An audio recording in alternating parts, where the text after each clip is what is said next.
नमस्कार साथियों, कक्षा 10 सामाजिक विज्ञान के कालांश में आपका स्वागत है। तो आइए शुरुआत करते हैं हम प्रथम अध्याय की।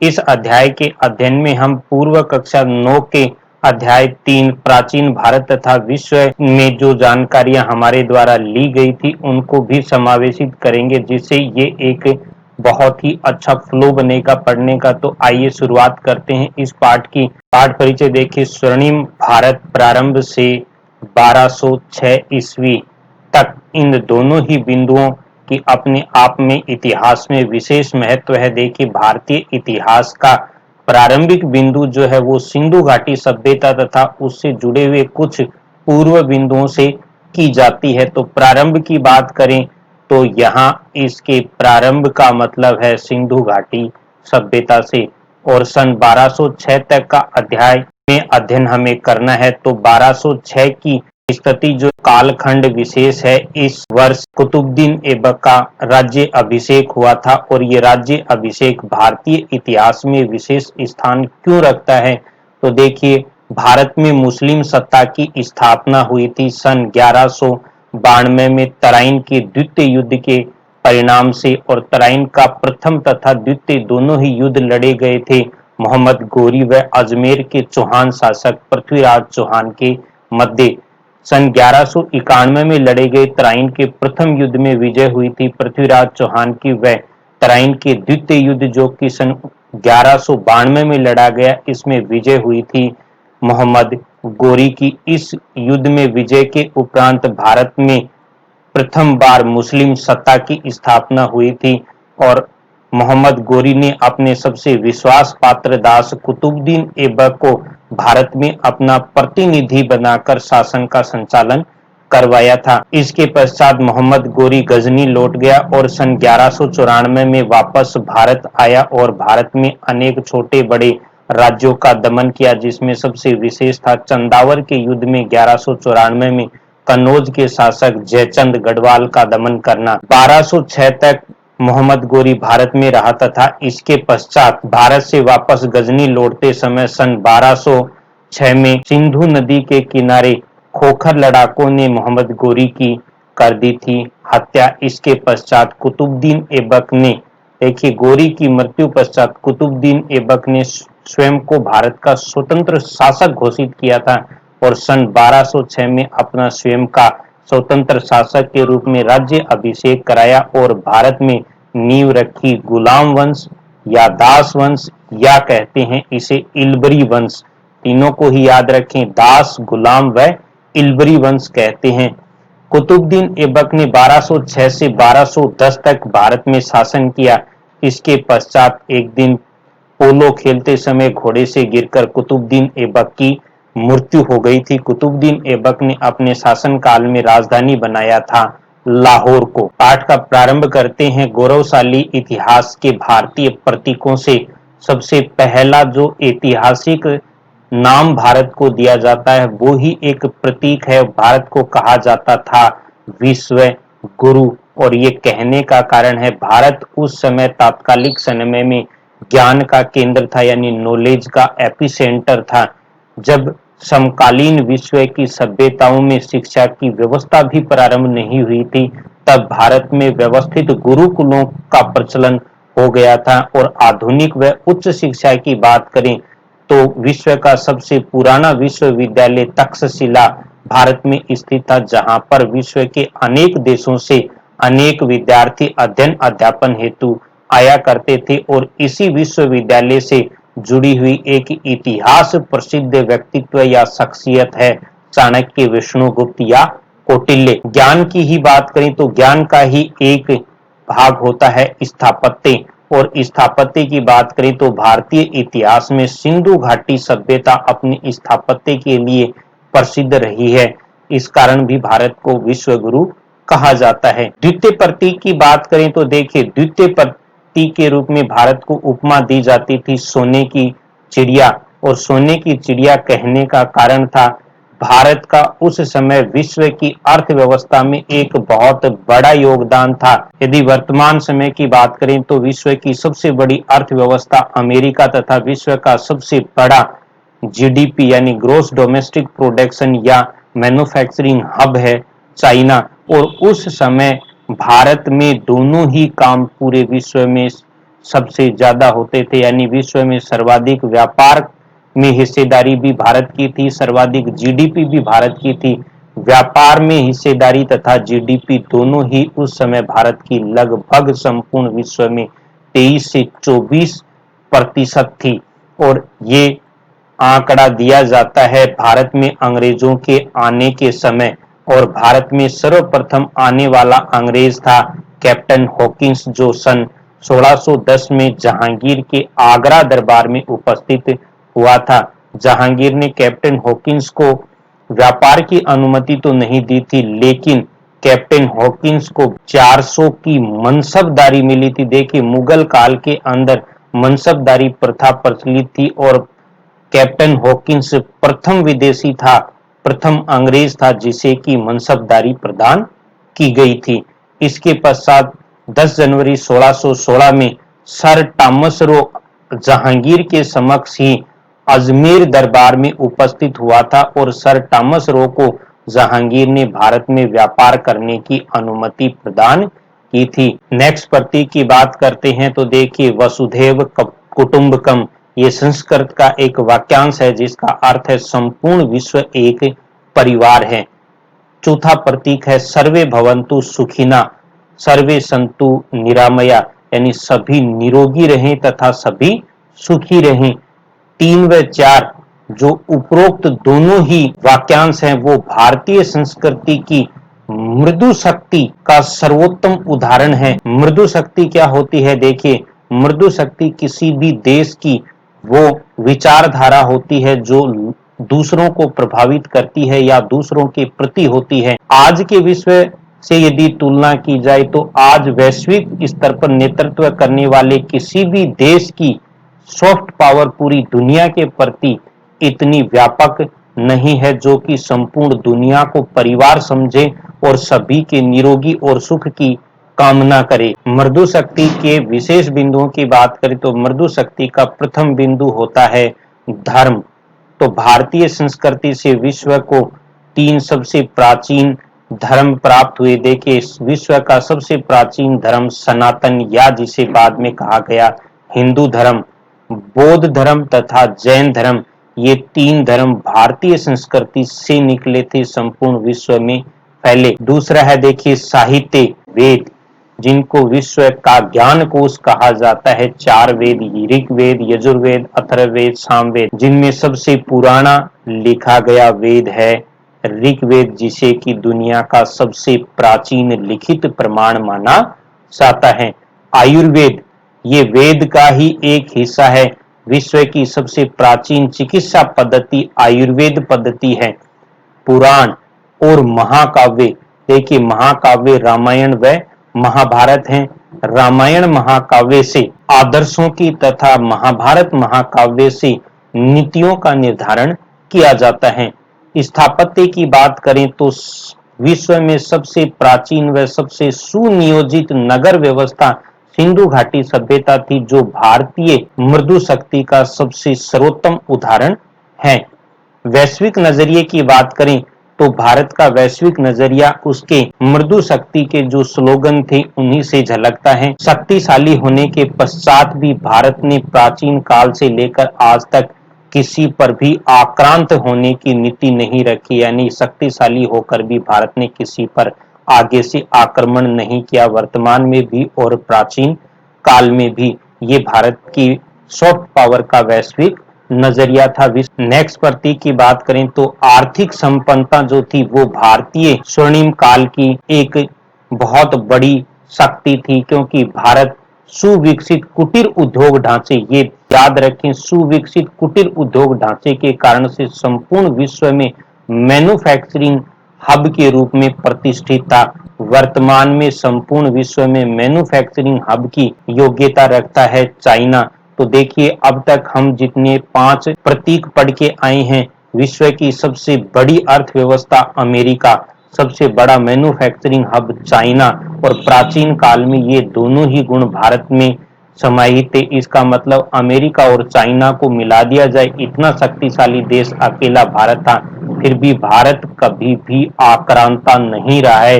ये एक और उजला पक्ष है भारत की सॉफ्ट पावर का। अंतिम जो सॉफ्ट पावर का बिंदु है वो है पड़ोसियों से संबंध। तो भारत के प्राचीन काल से ही अपने पड़ोसियों से मधुर संबंध रहे हैं। मध्य एशिया में भारत का संबंध अफगानिस्तान, कोंचा, खोतान, कारा शहर, तुर्फान, तिब्बत और चीन से रहे हैं। इनमें देखिए अफगानिस्तान, कूचा, खोतान, कारा शहर, तुर्फान, तिब्बत और चीन, ये सभी भारत के साथ संबंधित रहे हैं बौद्ध धर्म के कारण से। ये सभी देशों में 7वीं सदी तक केवल और केवल बौद्ध धर्म के अनुयायी रहते थे। बौद्ध धर्म यहाँ प्रचलित था। 7वीं सदी के अंदर इस्लाम के प्रचलन के पश्चात अफगानिस्तान तथा कारा शहर का जो इलाका है यहाँ पर इस्लाम का प्रचार हुआ। लेकिन अभी भी कूचा, खोतान, तिब्बत और चीन में बौद्ध धर्म सबसे प्रमुख धर्म रहा है, जिसमें कूचा, खोतान और तुर्फान के इलाके में इस्लाम भी वर्तमान में अस्तित्व में है। अब यहाँ था या नहीं था, इसका क्या प्रमाण है? तो अफगानिस्तान के बमियान प्रांत में विश्व की सबसे ऊंची बौद्ध प्रतिमाएं थी, जिनको कि तालिबानी आतंकियों ने रॉकेट लॉन्चरों से तोड़ा था। कूचा, खोतान तथा तुर्फान ये तीनों ही चीन के सिंजियान प्रांत में स्थित हैं, यानी भारत के एकदम उत्तर में कश्मीर से ऊपर का जो चाइना है उसमें ये तीनों ही शहर थे। और खोतान की विशेष बात, यहाँ पर बौद्ध धर्म के महायान अनुयायी सर्वाधिक संख्या में थे तथा यहाँ के जो शासक वर्ग था उसमें भी इनकी अत्यधिक पहुंच थी। इसके अलावा कूचा की बात करें तो यहाँ के जो बौद्ध धर्म के शासक थे उनके नाम भी भारतीय संस्कृति से प्रेरित होते थे। हरिदेव, स्वर्गदेव, ऐसे नाम यहाँ प्रचलन में थे, जिनके बारे में हम कक्षा 9 में पढ़ चुके हैं। दक्षिणी पूर्वी एशिया से भी भारत के बहुत अच्छे संबंध थे। भारतीय तथा यहाँ के स्थानीय साहित्यों में भी इस बात का उल्लेख मिलता है। और भारत के इन सभी देशों से बहुत अच्छे संबंध रहे, जैसे ब्रह्मा, जिसे वर्तमान में म्यांमार कहा जाता है, कंबोज, जिसे वर्तमान में कहा जाता है कंबोडिया। इस कंबोज को याद रखें, आगे महाजनपद में एक कंबोज जनपद भी आएगा, वो अलग है। कंबोज कंबोडिया को, चंपा वियतनाम को, मलाया मलेशिया को, जावा, सुमात्रा और बाली, ये देखिए जावा, सुमात्रा और बाली ये इंडोनेशिया हैं। श्याम श्याम कहा जाता था प्राचीन काल में थाईलैंड को। और बोर्निया ये द्वीप है जिस पर दो देशों का अलग अलग आधिपत्य है, मलेशिया और इंडोनेशिया। लव देश कहा जाता है लाओस को। तो देखा जाए तो भारत के पूर्वोत्तर राज्यों से प्रारंभ होकर ऑस्ट्रेलिया तक जितने भी देश बसे थे, वहां तक भारत का सांस्कृतिक, आर्थिक तथा राजनीतिक संबंध था। इसके अलावा भारत के दक्षिण में श्रीलंका तथा मालदीव दो ऐसे देश थे जहां से भारत का संबंध आर्थिक, राजनीतिक, सांस्कृतिक तथा साथ ही धार्मिक संबंध था। इन देशों में भी आज भी बौद्ध धर्म के सर्वाधिक अनुयायी निवास करते हैं। इसके अलावा कुछ तथ्य और जानने के हैं, जैसे द्वीपांतर, समुद्र पार के भारतीय प्रदेशों को कहा जाता था द्वीपांतर। समुद्र पार के भारतीय प्रदेश जो थे उनको द्वीपांतर कहा जाता था। रेशम मार्ग ये वर्तमान में भी चर्चित है। रेशम मार्ग को चाइना दोबारा अपने one belt one road project के तहत जीवित करने का प्रयास कर रहा है, जो चाइना का एक बहुत ही महत्वाकांक्षी प्रोजेक्ट है। प्राचीन काल का यह प्रसिद्ध स्थल मार्ग है जो भारत को चीन तथा मध्य एशिया से जोड़ता था। और इसकी पहुंच भारत से प्रारंभ होकर चीन के सिंजियांग प्रांत से होती हुई मध्य एशिया तक थी। लोथल लोथल सिंधु घाटी सभ्यता का एक प्रसिद्ध बंदरगाह था, जिस बंदरगाह में आज के आधुनिक विशाखापट्टनम बंदरगाह जितनी बड़े डॉकयार्ड के अवशेष मिले हैं। इसके साथ ही आज से 6000 वर्ष पूर्व सिंधु नदी के अंदर जलयान परिवहन का उल्लेख भी मिला है, जो प्राचीन भारत के स्वर्णिम जल तथा स्थल मार्ग व परिवहन की जानकारी प्रदान करता है। स्वर्णिम भारत के इन कालखंडों की बात करें तो कौन कौन से काल थे जहां भारत के इस इतिहास के स्वर्णिम अध्याय रहे, तो सबसे पहला है देखिए सिंधु घाटी सभ्यता। सिंधु घाटी सभ्यता संपूर्ण विश्व में सबसे प्राचीन शहरी तथा सुव्यवस्थित नगरीय व्यवस्था थी, जो सिंधु तथा उसकी सहायक नदियों के किनारे विकसित हुई थी। सिंधु सभ्यता के बाद में विकसित हुई थी वैदिक सभ्यता, जो मूल रूप से एक ग्रामीण सभ्यता थी। और इस वैदिक सभ्यता को दो भागों में बांटा जाता है, ऋग्वैदिक और उत्तर वैदिक, जिसे हम आगे पढ़ने वाले हैं। वैदिक सभ्यता जो है ये संपूर्ण विश्व में ज्ञान के संचय का काल रहा है। भारत में महाकाव्य काल, रामायण तथा महाभारत काल, रामायण महाकाव्य विश्व में आदर्शों की स्थापना का और महाभारत काल नीति निर्देशकों के स्थापना का काल रहा है। नेक्स्ट महाजनपद काल, रामायण महाभारत तथा वैदिक काल के पश्चात भारत में जनपदों का उदय हुआ और वो जनपद धीरे धीरे बड़े जनपदों में तब्दील हो गए, जिन्हें कहा गया महाजनपद। देखिए यहाँ दो शब्द जुड़े हैं, जन और पद। जन का मतलब जनता है, पद का मतलब पैर है। जहां लोगों ने स्थायी रूप से निवास करना शुरू किया वो जनपद बने, और शक्तिशाली जनपद ने आसपास के छोटे जनपदों को अपने अंदर मिलाया तो बड़े जनपद बने, जिनको कहा गया महाजनपद। और इस महाजनपद काल का अंतिम जो काल रहा, जिसे कहा जाता है कई जगह मगध साम्राज्य या मगध काल, क्योंकि महाजनपदों की संख्या 16 थी, जिनमें सबसे शक्तिशाली मगध जनपद था, जिसने बाकी सभी को हराकर अपने अंदर मिलाने का प्रयास किया, तो मगध साम्राज्य काल कहेंगे इसे, अंतिम महाजनपद काल को। मगध के पतन पश्चात मौर्यों का उदय हुआ। चाणक्य ने अपने शिष्य चंद्रगुप्त मौर्य के साथ मिलकर मगध के शासक घनानंद का पतन किया तथा मौर्य साम्राज्य की स्थापना की, तो ये काल कहा जाता है मौर्य काल। और ये भारत में केंद्रीय सत्ता की स्थापना का प्रथम काल रहा है, यानी भारत का प्रथम सम्राट था चंद्रगुप्त मौर्य। इसके पश्चात भारतीय इस सभ्यता का सबसे प्रभावशाली काल यदि मौर्य काल के पश्चात रहा तो गुप्त काल। गुप्त काल के पश्चात वर्धन वंश तथा गुर्जर प्रतिहार काल, जिसमें वर्धन काल में हर्षवर्धन का काल स्वर्णिम काल कहा जाता है तथा गुर्जर प्रतिहार काल में नागभट्ट प्रथम का काल विशेष रहा है। इसके पश्चात कुछ विदेशी जातियां भी थी जिनका भारतीय इतिहास के इस स्वर्णिम काल में योगदान रहा। इन जातियों ने आक्रमण किया, लेकिन भारतीय संस्कृति ने इनका आत्मसातीकरण कर लिया, इनको अपना लिया और ये जातियां यहीं की होकर रह गई, जिसमें विशेष हैं हूण, शक और कनिष्क का कुषाण वंश। इस अध्याय में जितना अध्ययन हमें करना है उसको एक फ्लो चार्ट में बांटते हैं। प्रथम अध्याय में हमें इतिहास पढ़ना है प्रारंभ से सन 1206 तक, और द्वितीय अध्याय में पढ़ना है 1206 से 1757 पलासी के युद्ध तक। भारत के इतिहास को तीन खंडों में बांटा जाता है।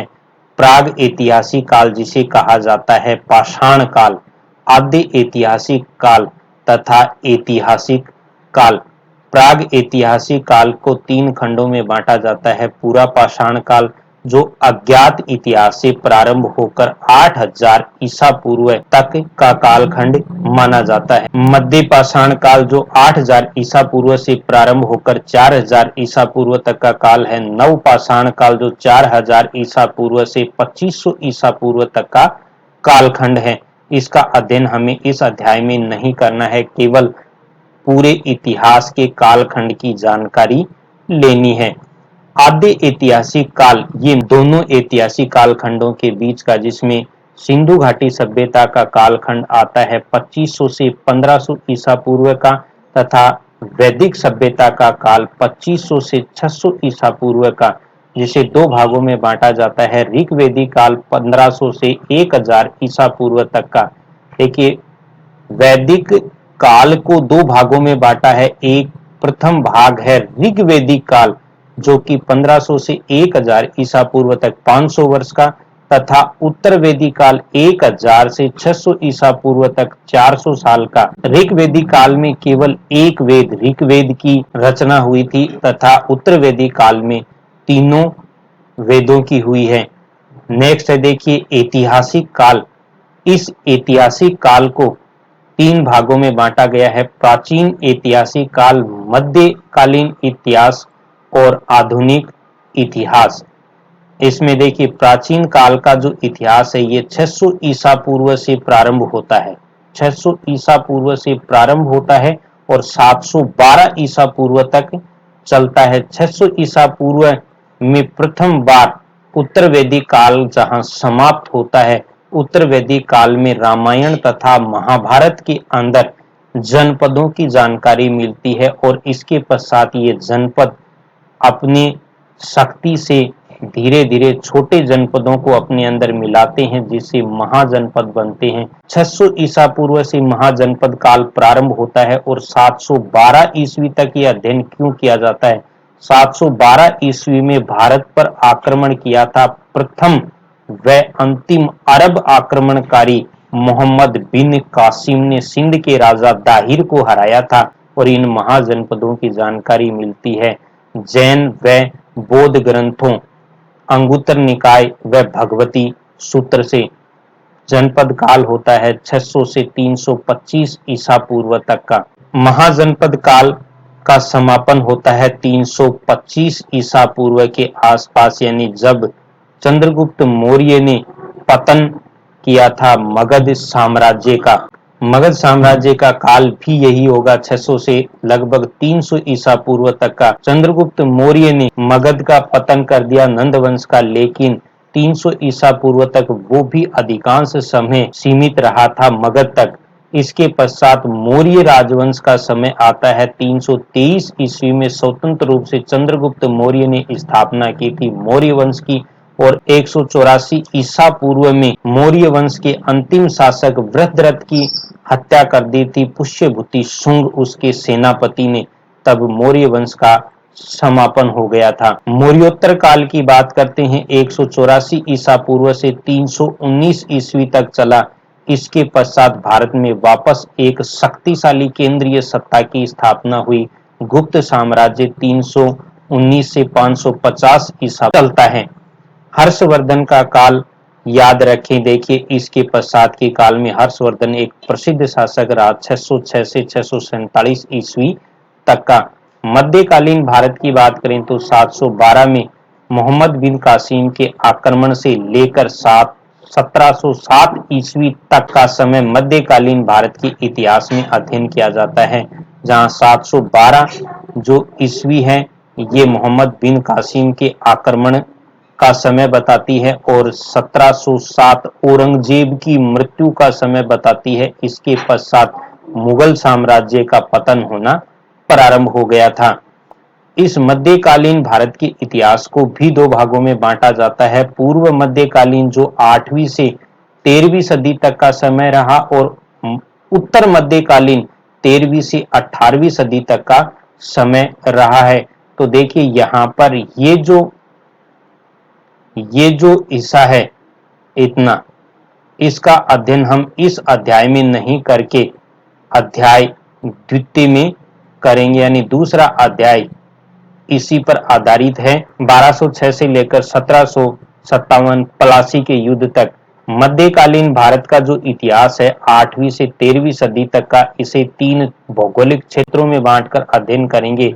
उत्तर भारत, दक्कन और दक्षिण भारत, इन सभी में अलग अलग राजवंश हुए। लेकिन यहाँ पर देखिए एक विशेष बात है, उत्तर भारत में मैंने ग्रीन कलर से लिखा है दिल्ली सल्तनत, यानी इस कालखंड में दिल्ली सल्तनत मुस्लिम सत्ता की स्थापना भारत में हो चुकी थी। ये हमारा इस प्रथम पाठ का प्रारंभिक स्वरूप था जिसे हमें अध्ययन करना है। Thank you.